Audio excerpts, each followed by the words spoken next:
Well, Syrian opposition and volunteer groups say a chemical attack in the rebel-held city of Douma on the outskirts of Damascus has killed at least 48 people, wounding around 500. Now, CNN cannot verify the images that you're about to see, which were published on the Douma Revolution Facebook account. But we think it is important to show you them in just a moment. And I should warn you, some of them are very graphic. Now, it happened in the bitterly contested Eastern Ghouta enclave. Activists point the finger at the Syrian regime, but the government denies responsibility. Again, we must warn you, these images that you're about to see are hard to watch. The video appears to show the victims, the women, children and men, lifeless on the floor of what opposition activists describe as an underground shelter where they had been seeking safety. The foam you can see on their lips and their noses appears to be the telltale sign of a chemical attack. Another video shows doctors frantically treating patients, again, many of them children. Some of them appear to have had some sort of trouble simply trying to breathe, but at least this baby is heard crying. And it's not only children. Scores of adults are affected. Doctors say they've seen victims apparently paralyzed by what is likely some type of chemical agent. Now, these people are being washed down to clear away any toxic residue. And a reminder, these videos were taken by anti-government activists and doctors and edited before publication on social media. Well, CNN is on the ground in Syria. Senior international correspondent Frederick Platkin is covering the story from the capital, Damascus, and our senior international correspondent Ben Wiedemann is in Beirut in neighboring Lebanon. Good to have you both with us. I want to start first with Fred. These images coming to us via opposition groups, very hard to verify because the city is surrounded by government troops. Journalists can't get access, but you are on the ground in Syria. Just explain what you're hearing. Hi, Linda. Yeah, very troubling images, and as you said, very hard to verify as well. And of course, also, as you can imagine, there is a lot of controversy with both sides putting out allegations against one another. So all this happened only about 8 miles from where I am right now in Douma, which is on the outskirts of the eastern outskirts of Damascus. And from what we're hearing from opposition groups, they say this happened at around 8:22 p.m. On Saturday night, when they say a helicopter of the Syrian government was hovering above this Douma area and then dropped some sort of improvised device, and then afterwards the people started having these respiratory problems. The opposition groups are saying that it's hundreds of people that have these problems, and as you've noted, they say that dozens of people have been killed. And once again, it seems that number is still pretty much unclear and in flux as this situation continues to develop. You've also said it's pretty much impossible to verify both the pictures and the information that's coming from inside that rebel enclave of Douma, but the government has issued a very strong denial and a very strong response. They're saying essentially two things. They believe that this is a ploy to stop them from advancing on that area. We have to keep in mind that there was a fierce government offensive going on in that area until the early morning hours of today, and it seems as though at this point in time we're getting signals that perhaps there's been a deal reached between the rebels that are in that area and the Syrian government, brokered by the Russians for the rebels to leave that area and for the Syrian government forces to move in. There's still some controversy as to whether or not that is really the case, but certainly it seems that there is some movement on the ground. Nevertheless, both sides hurling allegations at one another, and once again, one of the things that we can see is that it's the civilians here in Syria who are suffering the most, as we can see from those horrible images. Linda. Yeah, Fred, it certainly is those civilians, those women, those children, and the men involved. Fred, in the last couple of hours, US President Trump has weighed in, calling it a mindless chemical attack and saying Russian President Vladimir Putin, Iran and Syria are responsible for backing the Syrian president, who he called Animal Assad. He also said that there would be, quote, a big price to pay. How could that translate on the ground where you are? Well, look, I'm not really sure that the Syrian government believes that there really is going to be a huge price to pay, as President Trump put it. Look, one of the things that we've seen over the past couple of months is that the U.S. has been, or at least President Trump has been clear that he wants out of Syria, and the U.S. has really been essentially marginalized as a player on the ground, both in terms of the military, but also, of course, in terms of diplomacy as well. In fact, only a couple of days ago, there was a summit on the future of Syria that was held by Turkey, Iran, and Russia, with the U.S., of course, not being at the table. And those three countries as well are the ones that have shown long-term military commitment here to Syria and have essentially laid out their positions for what they want to achieve there and followed it through. If you look at the areas here in Damascus, especially there in Douma, where this alleged attack happened, it is the Russians that are clearly calling the shots there, and the Syrian government that is advancing in those places. President Bashar al-Assad is in a stronger position now than he has been since, I would say, 2015. So while there are some people here in Damascus who fear that there could be some sort of U.S. retaliation, there are very few who believe that that retaliation would lead to a decisive shift in Syria's ongoing civil war. Of course, it's been going on since 2011, Linda. That's right, now in its 7th year. Fred, just stand by for us. I want to go to Ben, because we also heard from President Trump taking a dig at the previous administration, at President Barack Obama, saying that if he'd taken military action after a major alleged gas attack in 2013, the Syrian disaster would have ended a long time ago. And this, of course, despite Donald Trump tweeting at the time that attacking Syria would only lead to bad things. Ben, what's your take on that kind of passing the buck, blaming the previous administration? Could the previous administration have done more here? Well, certainly I think if you speak to analysts on the situation in Syria since the beginning of the uprising there in 2011, the administration of Barack Obama made a series of mistakes.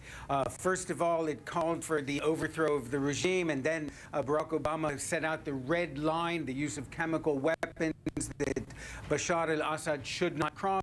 And of course, on the 21st of August 2013, it widely believed that the regime did cross that line with a chemical attack in Ghouta that left more than 1,000 people dead. Really, the United States has just made one mistake after another, and no administration is really innocent in that regard. At this point, there are no really good options for the United States. After the 4th of April attack last year on Khan Sheikhoun that left more than a chemical attack that left more than 70 people dead, yes, the Trump administration did launch 59 cruise missiles at a air base in central Syria, but that didn't really change the course of the war in any way. And the fact of the matter is, let's keep in mind that nearly 500,000 people have been killed in the Syrian civil war on both sides, and that certainly the world refocuses its attention on Syria when perhaps chemical weapons have been used. But it's worth noting that according to the United Nations, up to March 6th of this year, more than 1,000 Syrian children had been killed. That didn't seem to move the world in any way. And yes, to die by chemicals is a gruesome way to die, but people are still dying, and it doesn't appear that anybody has a solution to this ongoing bloodbath that we're just seeing another spike in today. Linda? Ben, just talk to us about this area of eastern Ghouta, this area that has been a long, hard-fought battle held by the rebels since very early in this 7-year war. And it's an area the regime claimed to be winning in the battle. And if that's the case, why would the Syrian army carry out an attack like this?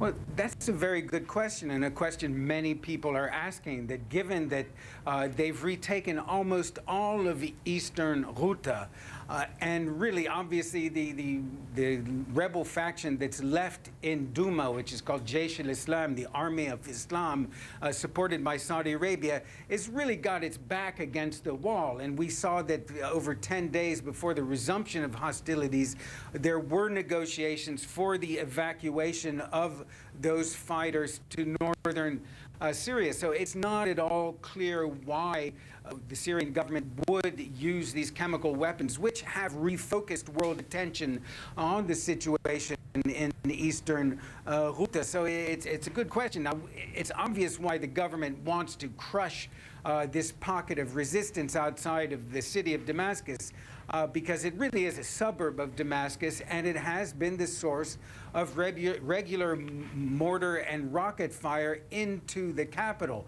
So the Syrian government, which has been able to boast significant progress against the rebels, clearly wants to crush this area of resistance. Why they would use chemical weapons at this point is anybody's guess. Linda? All right, Ben Wiedemann for us in Beirut. Always good to get your analysis. And Fred, one of the few international reporters on the ground inside Syria, thank you. When the Syrian regime was accused of a chemical attack last year, the U.S. responded with cruise missiles. So what, if any, will be the reaction this time round? Now, to discuss this further is CNN military analyst Mark Hertling, who joins us from Orlando, Florida. Always good to have you on the program, Mark.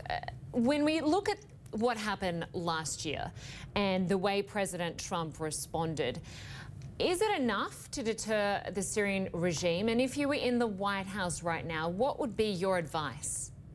Well, it certainly isn't enough, Linda, and we've seen that. And your questions of both Fred and Ben were insightful and spot on. What we're seeing over the last week or so have been extremely intense and unrelenting attacks in eastern Ghouta and Douma. This area, as Ben said, is considered to be a place where Jaish al-Islam is remaining. So to answer your question before, why use chemicals, I think personally it's intimidation, a continued intimidation, number one, and number two, because they can.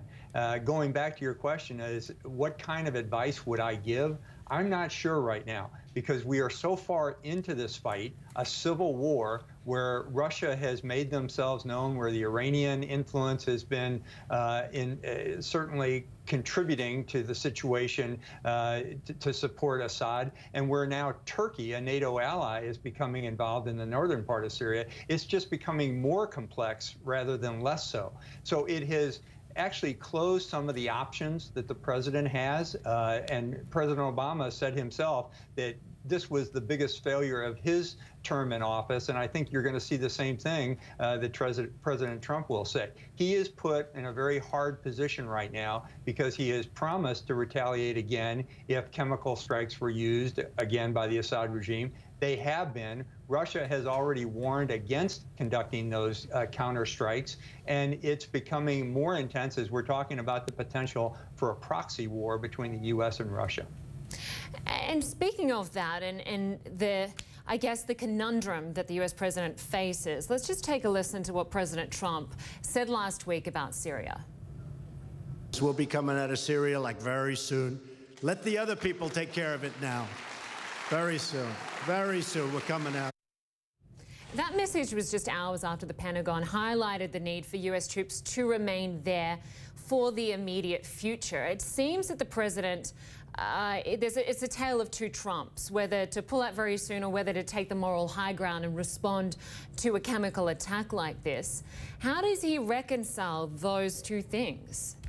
Well, when I heard that statement, what I immediately thought of, I'm a historian, I like history, and I thought back to what happened with the U.S. ambassador in Iraq in 1990, when she basically told Saddam Hussein that he could go ahead and the U.S. wouldn't react if he went into Kuwait. They did right after that.